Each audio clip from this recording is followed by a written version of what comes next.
Hello, bachcho. Let's read the question. Question says an observer having a gun observes a remotely controlled balloon.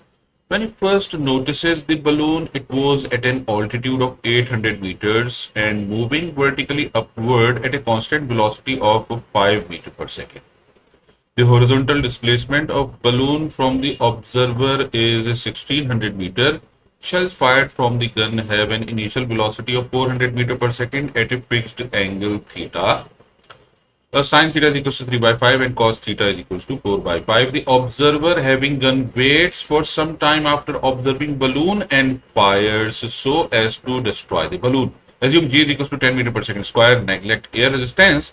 After noticing the balloon, the time for which observer having a gun waits before firing the shell is.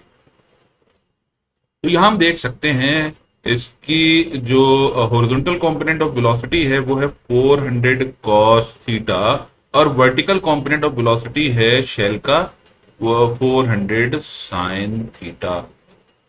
तो balloon के लिए हम बोल सकते shell के लिए बोल सकते हैं u x is equals to 400 इंटू 4/5 which is equal to 320 metre पर सेकेंड और वेलोसिटी अलोंग y एक्सिस हो जाएगी 400 इंटू 3/5 which is equal to 240 metre पर सेकेंड।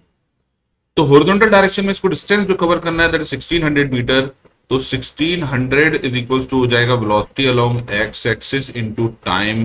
तो टाइम की वैल्यू यानी जितनी देर में शॉट करने के बाद शेल बलून को स्ट्राइक करेगा वो टाइम होगा 5 सेकेंड। तो 5 सेकेंड के बाद ये इसको स्ट्राइक करेगा और 5 सेकेंड में ये कितनी हाइट तक जाएगा वो भी हम देख लेते हैं। 5 सेकेंड के बाद ये जो मूव करेगा ये होगा y is equals to along vertical direction 240 इंटू 5 प्लस 1/2 -10 मतलब एक्सेलरेशन ड्यू टू ग्रेविटी का डायरेक्शन है डाउनवर्ड इंटू 5 स्क्वायर जो कि सॉल्व होकर होगा 1200 minus 125 that is equals to 1075 metres. तो ये 1075 मीटर्स हो जाएगा। अब हमें दे रखा है कि जब ये बलून को ऑब्जर्व करता है उसकी हाइट है 800 मीटर्स की। तो 800 मीटर्स की इसका मतलब जो बलून है इतनी देर में वो मूव करके जाएगा 1075 minus 800 that is equals to 2075 metre sorry it's 275 metres.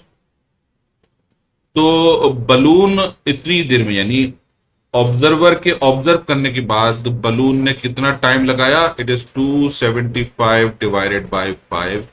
हम बोल सकते हैं 5 5 25 एंड 5 5 25 55 सेकेंड्स बलून ने लगाया और ऑब्जर्वर को शॉट करने के बाद 5 सेकेंड्स लगते हैं। तो वेटिंग टाइम हो जाएगा T waiting is equals to हो जाएगा 55 minus 5 second which is equals to 50 second.